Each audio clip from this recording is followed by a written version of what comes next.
ভাই দেখেন তো অ্যাড্রেসটা কোন দিকে? ভাই ভাই ভাই এগুলো আমি বহুত দেখছি ভাই। আপনি আসবেন, একটা কাগজ নিয়ে টুক্কা দিবেন আর আমার কাছ থেকে সব কিছু নিয়ে যাবেন, আমি হয়ে যাবেন ভাই। এগুলো বহুত দেখছি ভাই। ভাই আমাকে দেখে এমন লাগতেছে ভাই, ভাই দেখেন আপনি না ভাই জানতো ভাই, অ্যাড্রেসটা দেন। ভাই জানতো ভাই ভাই।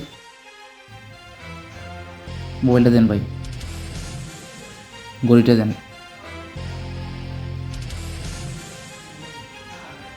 কী ব্যাপার, ওর কাছ থেকে এগুলো নিয়ে যাচ্ছে কেন? আর কি কি আছে পকেটে? কিছু আছে আর? দেখেন পকেটে কি আছে। ভাই আমার কাছে তো আর কিছু না ভাই। কী ব্যাপার ভাই, আপনি ওর কাছ থেকে এগুলো নিয়ে যাচ্ছেন কেন? এগুলো তো আমি সব ওর কাছে রেখে গেছি। আপনি কে? আপনি নিলেন কেন? ভাই আমি তো কিছু জানি না ভাই, সরি ভাই।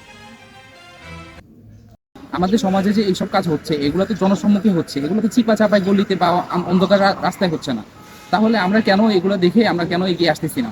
আমরা একজন লোক এগিয়ে আসলে কিন্তু ছিনতাইকারী আর কিছু করতে পারে না, বা মলম পার্টি কিছু করতে পারে না। আমাদের সবার উচিত এইরকম সিন্ডিকেটগুলো প্রতিরোধ করা, এবং একটা ভালো মানুষ অ্যাড্রেস জানে না, ঠিকানা জানে না, সেই লোকটা আসলেও আমরা এগুলো মনে করে অবহেলা করি।